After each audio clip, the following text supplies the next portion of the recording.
नमस्कार। एक व्यंजक देखते हैं। क्वेश्चन है, किसी धारावाही कुंडली में संचित ऊर्जा का व्यंजक ज्ञात कीजिए। देखिए, इसके लिए क्या करना है।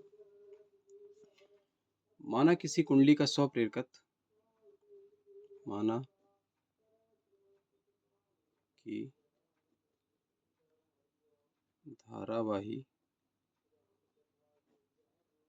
कुंडली का 100 प्रेरकत्व L है। कुंडली में किसी क्षण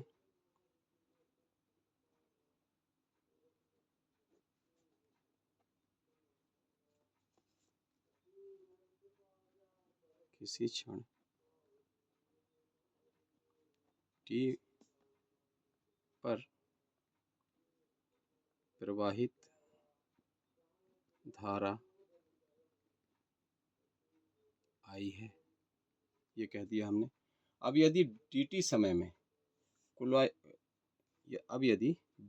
में छोटे से समय dt समय में प्रवाहित धारा I से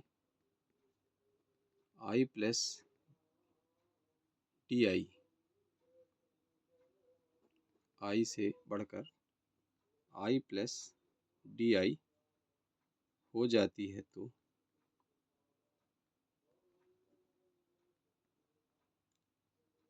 तो कुंडली के 100 प्रेरकत्व के कारण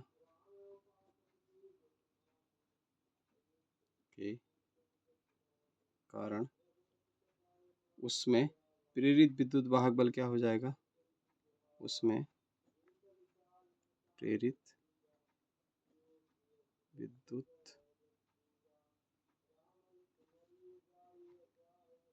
वाहक बल E बराबर क्या हो जाएगा, माइनस प्रेरण गुणांक di/dt। ये हो गया प्रेरित विद्युत वाहक बल।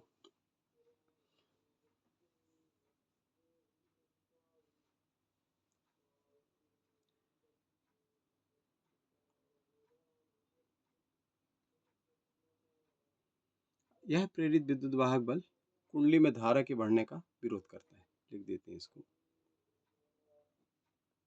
यह प्रेरित विद्युत वाहक बल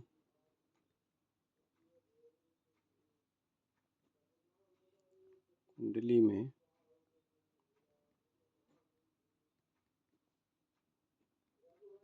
धारा के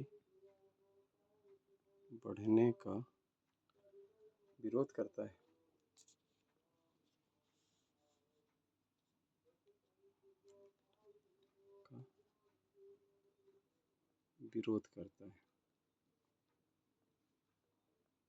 प्रेरण के कारण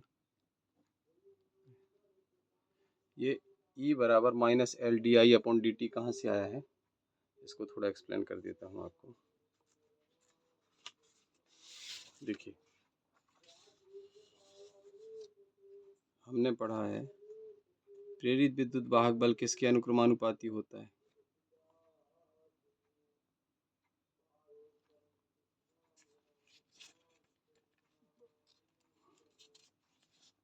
आपने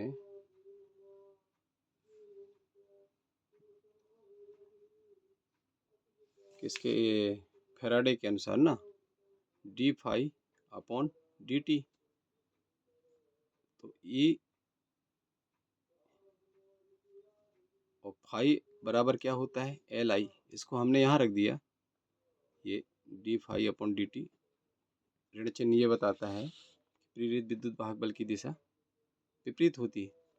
और फाई बराबर क्या होता है, Li। तो ये आ गया LDI/dt। इस फार्मूले से हमने इसको यहाँ लिखा E बराबर माइनस LDI/dt।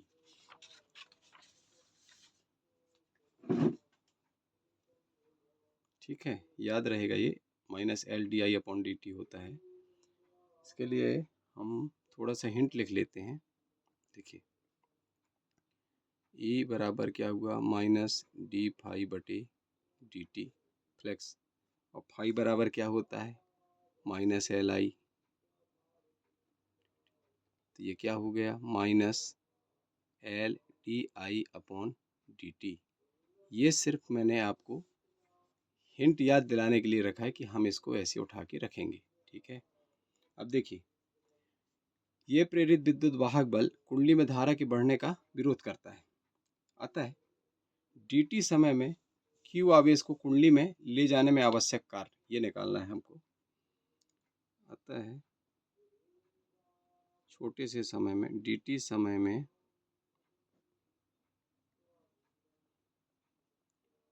q आवेश को कुंडली में ले जाने में किया गया कार्य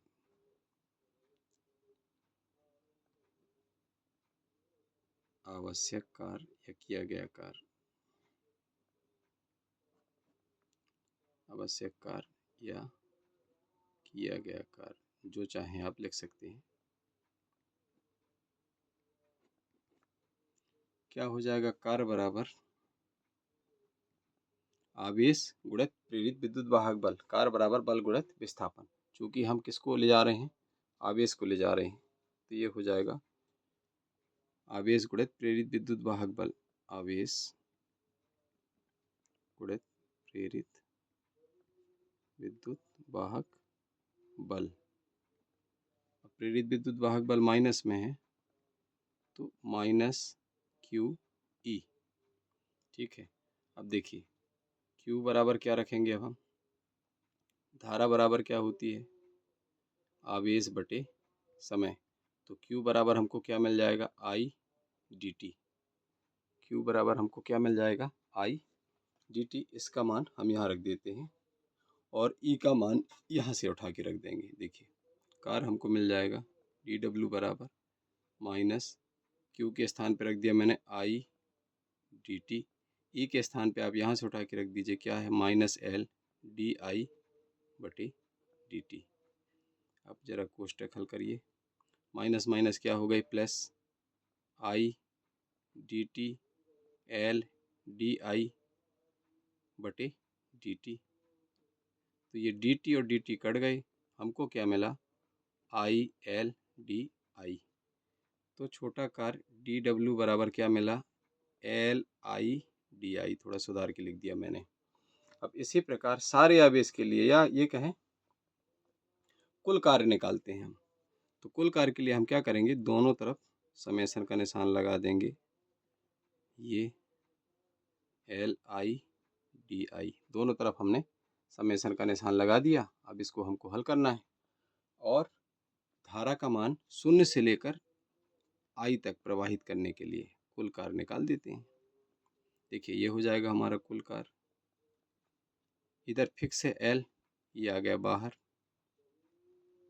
आई डी आई।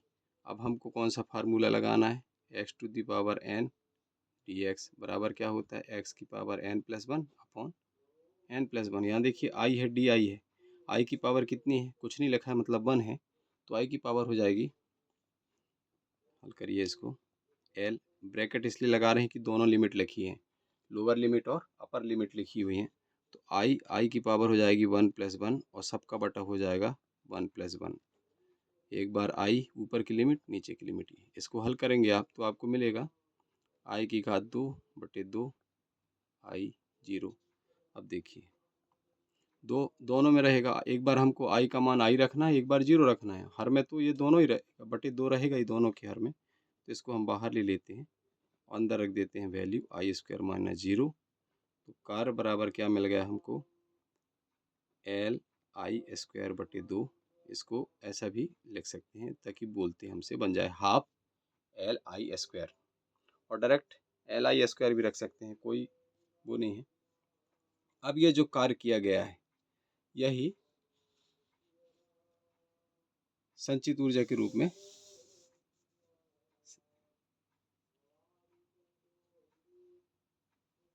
संचित हो जाएगा, या ये कह लें कि यही हमारा यह किया गया कार्य प्रेरक कुंडली में चुंबकीय ऊर्जा के रूप में संचित हो जाता है। अतः कुंडली में स्थायी धारा I प्रवाहित करने से उत्पन्न चुंबकीय क्षेत्र में संचित ऊर्जा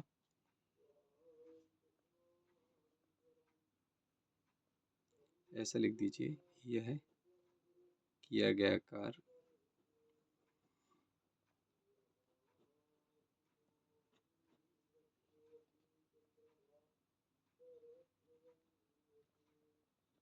प्रेरक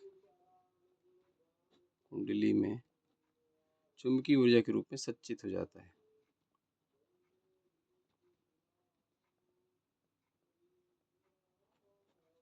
ऊर्जा के रूप में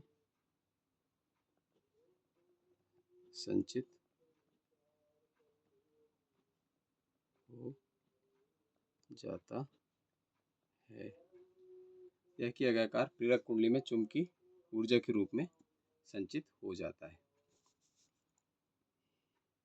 तो U बराबर क्या हो गया, हाफ LI²। ये U बराबर, यह किया गया कार्य प्रेरक कुंडली में चुंबकीय ऊर्जा के रूप में संचित हो जाता है। मतलब कार्य बराबर, ये U कर दिया हमने, U बराबर हो गया हाफ LI²। देखिए, यह किया गया कार्य प्रेरक कुंडली में चुंबकीय ऊर्जा के रूप में संचित हो जाता है। अतः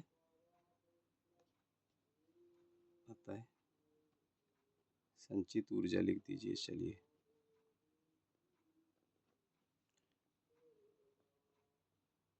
U बराबर हाफ LI²। अब यहाँ लिख दीजिए अभीष्ट व्यंजक। ये आ गया हमारा अभीष्ट व्यंजक। उम्मीद है आपको समझ में आ गया होगा। थोड़ा मैथमेटिकल है, 2-3 बार प्रैक्टिस करने में आने लगेगा और ये बहुत ईजी हो जाएगा फिर। Okay, good luck.